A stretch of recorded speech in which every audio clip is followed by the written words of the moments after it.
Ce matin, c'est le comédien et bon vivant François-Xavier de Maison qui est notre invité. Bonjour, bienvenue. Bonjour, merci. Merci d'être avec nous. Alors, votre livre Tournée Générale sera publié dans quelques jours, le 16 novembre, chez Michel Lafon. Et quand vous parlez de Tournée Générale, vous ne parlez pas de tournée de scène, évidemment, mais de tournée générale. Glouglou. Glouglou. Oui, effectivement, Pourquoi même si c'est pendant les tournées de mes spectacles que j'ai découvert toutes ces régions et rencontré toutes ces personnes. Effectivement, je réalise, je viens d'avoir 50 ans, et j'ai réalisé mon rêve, c'est-à-dire de prendre la route des vins, ma route des vins, et d'aller à la rencontre de tous mes amis dans ce domaine, c'est-à-dire des viticulteurs, des chefs, des acteurs, parler de ces régions que j'aime tant, et puis boire un petit coup avec eux à l'occasion. Un petit coup. Alors, il y avait Laurent Deutsch pour les stations de métro, maintenant il y a François-Xavier de Maison pour les vignes, c'est ça l'idée ou quoi? C'est un peu ça, on a le même éditeur en plus. Non, mais c'est ça qui est bien, c'est qu'effectivement le vin, c'est des rencontres, c'est le partage, c'est à chaque fois des personnalités incroyables, ce sont des histoires. Derrière toutes ces personnes que je vais interroger, comme Camille Lapierre, Hubert de Boire, François Berléand, ah oui, il y a comme acteurs François Berléand, Elsa Zilberstein, Stéphane de Groot. Il y a plein d'amis qui sont tous dans leur passion en fait. On vous a déjà reçu plusieurs fois, ça fait des années qu'on vous voit, qu'on vous connaît, mais on a l'impression qu'à chaque fois, le vin, la vigne, prend un petit peu plus de place. C'est en train de grignoter toute votre sagesse. Bah oui, c'est ça. Une passion chasse l'autre. Je vais finir vigneron dans le Roussillon, je crois que c'est mon destin. En tout cas, oui, c'est une vraie passion. Et puis, je trouve que ça révèle tellement d'histoires, tellement de choses. Ça raconte tellement d'aspects de notre vie, de notre univers aujourd'hui.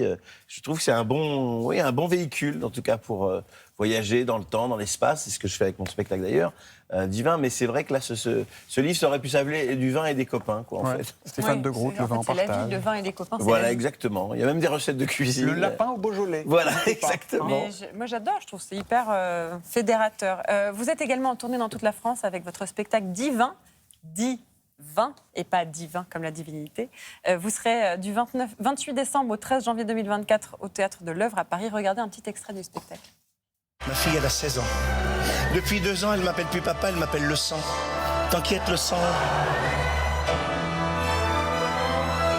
On paye des cours de maths, il n'y a aucun résultat. Elle me répond, on paye des cours de gym, il n'y a aucun résultat. Je dois plus fort.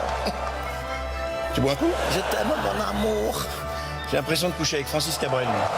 Ici, c'est le rubis. Viens faire un bisou. Oh my God. La France, c'est le pays des lumières, mais visiblement, il y a quelques ampoules qui ont claqué. Alors, vous vous appuyez sur des années de millésimes dans ce spectacle. Si vous deviez en retenir 1, 2, 3 millésimes de votre vie, des années clés. C'est difficile, c'est difficile. Effectivement, il y a sans doute ma naissance, sans laquelle je ne serais pas là. Donc, 73. Ouais, mon grand-père avait mis en bouteille d'ailleurs un Saint pour Saint. C'est très émouvant, mais je l'ai regoûté récemment, c'était absolument dégueulasse. C'était bouchonné? Ah oui, complètement passé, quoi. Mais ça me permet de parler de mon grand-père. En fait, c'est un prétexte, le vin, dans ce spectacle, pour aller chercher des souvenirs et des moments de ma vie. On vous entend dire la France est le pays des Lumières, mais visiblement, il y a quelques ampoules qui ont claqué. Maintenant, il est temps de nous dire à qui vous pensez. Oui, vous visez qui? Bon, c'est certains raccourcis, certains amalgames, toujours. C'est toujours agaçant, voilà. Et on reparle un petit peu de vin, parce que moi, ça m'intéresse. Vous êtes plus Bourgogne ou Bordeaux? Les deux. J'ai du mal à choisir, si vous voulez. C'est comme en musique, j'aime autant le rap que la musique classique. Vous n'avez pas un préféré? J'ai vraiment un petit préféré. En ce moment, j'ai des coups de cœur pour ces vins du Sud, pour le Languedoc, pour le Roussillon, puis pour certains vins de Loire. Et puis j'aime aussi les vins corses parce que ma mère est corse. Et puis, bien sûr, la Bourgogne, c'est une région immense. Le Bordelais, c'est... Oh, il a fait tout. Voilà. Vous vous souvenez de votre première gorgée de vin ou pas? Oui, alors justement, je le raconte dans mon spectacle. C'est effectivement dans une brasserie. Mes parents m'ont invité pour fêter mon bac. Dans une vieille brasserie à l'ancienne. Il y a des rince-doigts qui ressemblent à des cocktails. D'ailleurs, je crois que j'en ai bu 2 ou 3. Et effectivement, ça a été une impression incroyable un début de petite ivresse, sans doute. Et puis surtout, ce ballet des serveurs autour, c'était très théâtral. Ça m'a plu. Ouais. Je savais que ça allait faire partie de ma vie, en tout cas. Et vous vous souvenez de votre première gorgée de vin? Est-ce que vous vous souvenez de votre professeur François Doléan? Ah oui, bien sûr. Vous aviez pris des cours de comédie au collège. Il a quelque chose à vous dire? Mais non! Il est là. Oh! Quand on a monté Occupe-toi d'Amélie, vous jouiez le rôle de Van Poetseboom, le parrain, et vous deviez prendre un accent, notamment pour répondre à d'autres personnages qui vous posaient la question de savoir qui vous léchait.